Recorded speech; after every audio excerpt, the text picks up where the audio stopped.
ለእናትሽ ንገሪያት።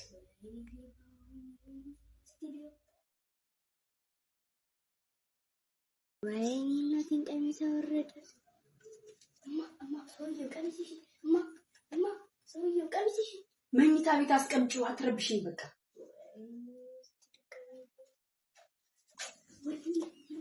ሰውዬው ሸሚዜን ወሰደብኝ። ሰውዬው ኳስ እያየሁ ነው፣ አትረብሽኝ።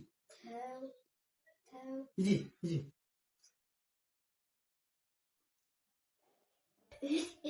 ቱታሽን ወሰደብሽ። ቱታሽን ምን የምትይው? ልብስሽን ወሰደብሽ። ዘፈን እየሰማሁ ነው። ሂጂ። ምንድን ማሊያ ወሰደብኝ። ማሊያ ፊልም እያየሁ ነው፣ አትረብሽኝ። ስንት ጊዜ ነው የነገርኩሽ? ሂጂ። ሌባ የምን ሌባ?